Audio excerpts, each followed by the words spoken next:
No drunk drivers. Man, heavy hearts, heavy hearts, heavy hearts. I want to first start off by saying I send my condolences to the Bryant family.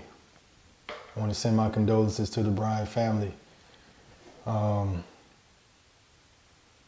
Yeah, especially his wife, you know, I feel her pain. I feel her pain because I know how it feels to lose a spouse, and I know how it feels to lose a child in extraordinary fashion. I'm going to speak on that on another time because that deserves its own topic within itself. But yes, I just want to send my condolences. I know there's a lot of stuff that's going through her head right now, and a lot of stuff that she's experiencing. But just know that part of what gets me through is continuing your loved one's legacy. Continuing their legacy. They don't want you to be all down, broke down, moping and sobbing. You know, that's going to occur. I'm not saying don't do that. But then the fight continues. So I know my family, they were no quitters. They were fighters. And Kobe was no quitter. He's a fighter. So that'll be my advice to his wife, is to continue to fight. You can still carry on his legacy. You can still carry on his legacy.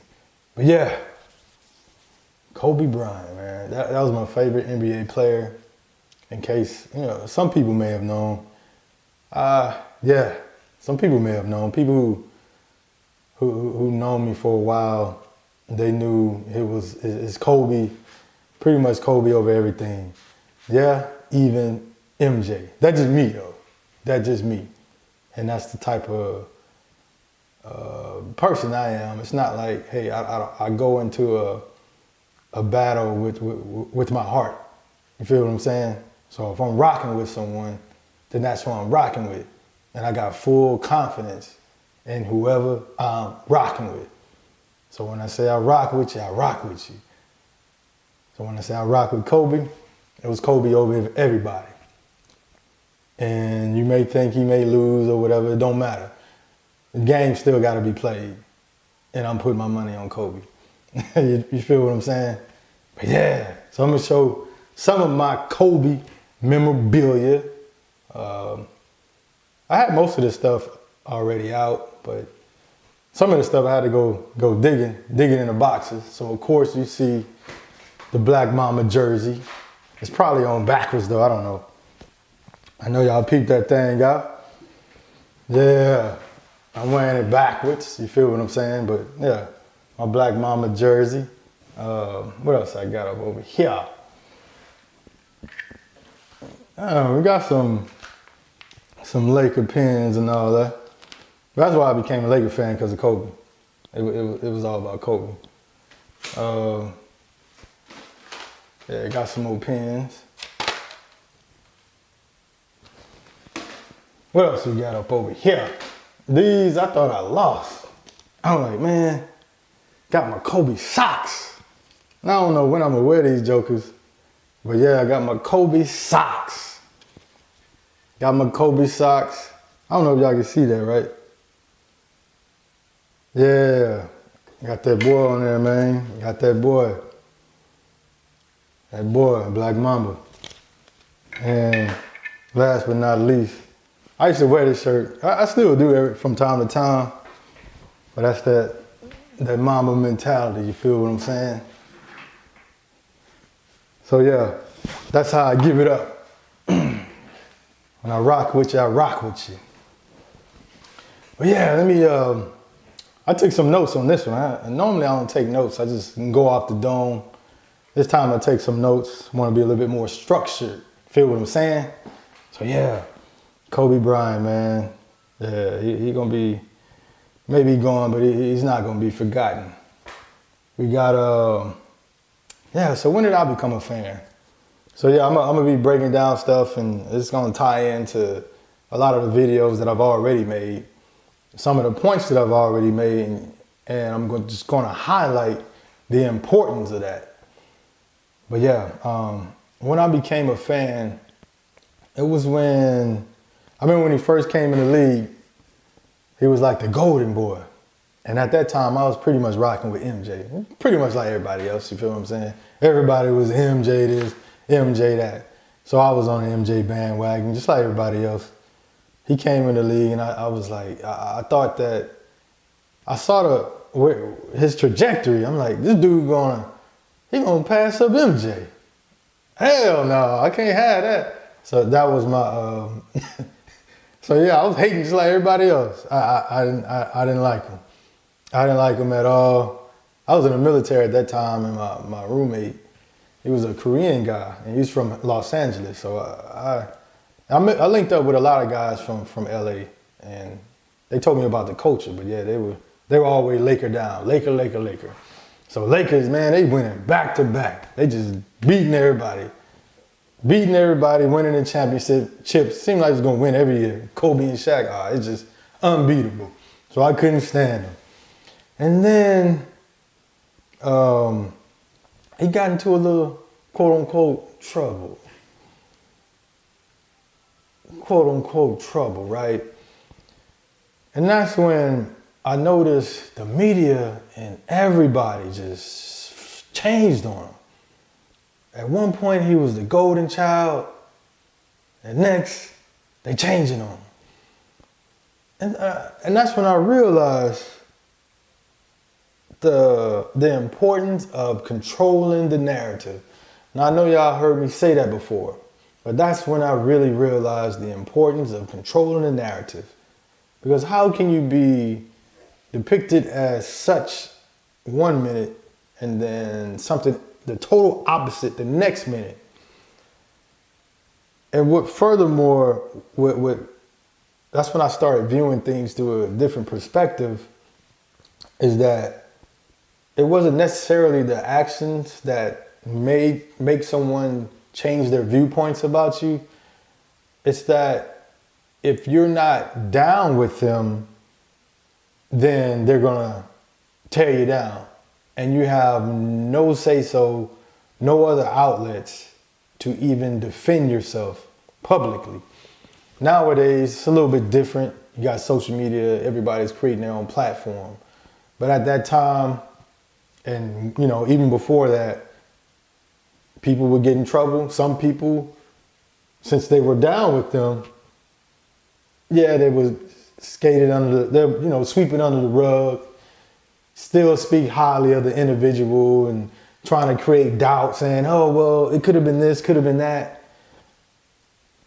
If you didn't rock with them, they tore you down, and you had no way of defending yourself. I didn't like that. It made me feel a certain way. And then I started seeing how he was able to persevere through that. Now, the people who I typically kind of follow or I don't want to say model myself out of, but yeah, I do. Anybody with intellect, yeah, I take a little bit. It's called eat what is it? Eat the meat, spit out the bones. So that's why I continue learning. Don't matter who it is. If I sense intellect and knowledge, I'm going to eat the meat, spit out the bones. That means you take what you can utilize and apply what's applicable to real life. Then whatever else, you just throw it away. Just like you do with the bones. Eat the meat, spit out the bones. And I saw his mental toughness and how he was able to persevere. And just kept doing it.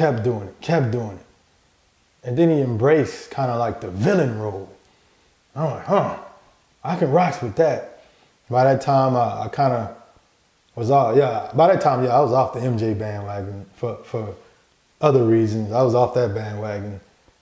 And then when I saw how he was still doing his thing, he embraced the villain role, just didn't care what everybody thought, but still was able to handle business. I was like, yeah, I can rock with this dude.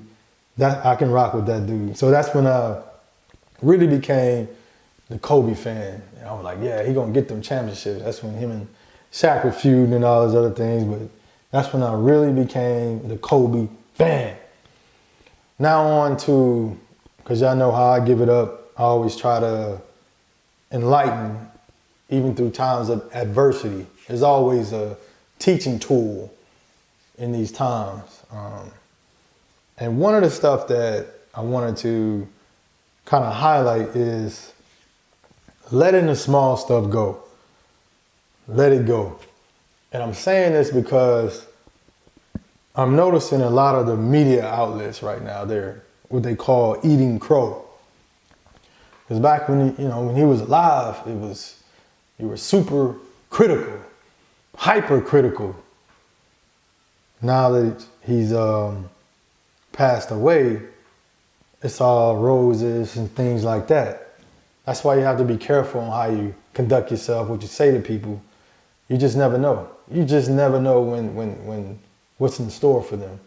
And you don't want to be eating crow, backtracking on things you have to say. Try to be honorable and stand on your word. Not saying you have to continue to down talk someone, but don't even think it out. Before you start lashing out on an individual, really think it out. Talk to that individual. Talk to him. You feel what I'm saying? A lot of times it comes from, the small stuff comes from slights, miscommunication, just simple stuff. And you hold on to it. For what? That's why I adopted that mantra of giving people their roses while they can still smell them. Yeah, give them their roses while they can still smell them. Because, and you know me, man, I'm always going to bring humor to the stage. That's just me. Because I noticed this when people pass away, and there's no, I'm not joking on anybody in particular. But they pass away and it looked like, folks start doing the worm, crawling out on the ground, pop locking, sea walking. Oh, my baby gone. Oh, my family gone. You doing all that crying and cutting up, acting up, doing the cha-cha slide, cha-cha dance, the electric slide. You doing everything just to show how much you rock with that individual. But just 2 weeks ago, you couldn't stand them because they didn't speak to you, or you may have saw them in public and they may have said something that may have rubbed you the wrong way, or maybe you just took it the wrong way, probably because you're too sensitive. It's just stuff like that. So that tripped me out. I'm like, man, you don't have to do all that. You do not have to do all that. You got to learn the art of communication and learn how to, what's the word I'm looking for? Oh yeah, it's at the tip of my tongue. Problem solve. Got to learn how to problem solve. You feel what I'm saying? So it's just stuff like that. Just don't be one of those people. Don't be one of those people. Humble yourself. Learn how to problem solve and things like that, man. That can take you a long way. That can take you a long way. What else I got written down? What else I got written down? So I'll just give him a real life example, right? And me and my father, at times we would butt heads. Probably because we were not saying we're butt heads. We were butt heads, or we would clash. I'll just say that. You know what I'm saying? Yeah, we would clash. Probably because we were so much alike. And I remember, I think I was 23, 24-ish or whatever. This is after the military. Of course, my mindset changed, really started thinking more like a man. And he still saw me as this little boy, which most parents do, so there's nothing wrong with that. And I remember we would just clash over stuff. A lot of times when I look back, it's silly stuff. But then as I started studying different things and wanting to better myself, I was like, this not the way to go. I have to, control the narrative, change the situation. And if you're not able to see eye to eye, maybe they lack knowledge. And if it's something that you learn, that's when you can become a teacher. teaching comes in all different shapes, forms, and everything, ages. It doesn't necessarily have to be the older person teaching the younger. Sometimes it's the youth teaching the older. I learn a lot from the youth. And then, so in this instance, dealing with my father, I started off by, let me see what I got on there. Yeah, I started off by, even though we were still class over silly stuff, I started off by apologizing. Just for whatever part or whatever role that I may have played, or just to even lead by example. Started off by apologizing. And then I would end that with a hug. Yeah, I would end that with a hug. And every time we bickered, I'd be like, hey, you know what, I didn't mean to come at you like that. You know what, Daddy, I'm sorry. You know, we do the hug. No, he looked at me crazy at first, like, what this fool doing? But after a couple of more times, it became normal, it became habit. That's the only way you're gonna change. It has to become a habit. That's you. You are your habits. Things you have conditioned yourself to do, you've done periodically. I mean, you continue to do it. So habits can be taught. And I taught myself how to be humble and to apologize. And so I moved it a step further. I started apologizing, hug, and then I start throwing in there, you know, I love you. Threw them off. You know, because it's a new concept. A lot of times men are not shown how to express themselves in that manner, especially with another man. You can be your own father. You still kind of, all right, you know, you go in for the hug, all right, get it, you know, all that stuff. So, but yeah, we got over all that. And it became second nature. And he began saying he loved me too, which I know he did. So it was just like boom, boom, boom. Every time we still get into it, but then it would end, apologize, love you, son, love you, daddy. Boom, that's it. And then we all joking and doing whatever else, just like almost just as fast. He liked to cook. He'd be like, so what you want to eat? What you want to eat? It's just stuff like that. It worked just like that. I'm telling you. But it became habit. Also, when you humble yourself, learn how to problem solve, you give people their roses while they can still smell them, it helps you during the grieving process. Because now you're not living with regrets. And that's one of the ways I've been able to cope and manage, is because I know when my family was here, oh, of course, nobody's perfect. So yeah, we had our spats and arguments and things like that. But I know that I gave my all. Can you honestly look in yourself and say that whoever you have differences with, are you giving your all? Because if not, something may happen to them and you're going to be one of them fools pop locking and doing the worm and all that stuff at the funeral. You don't want to be like that. But yeah, that's pretty much it. I just want to, rest in peace, Kobe Bryant. Condolences to the family. Man, condolences to the family. I don't want to talk your head off. Just wanted to touch on that.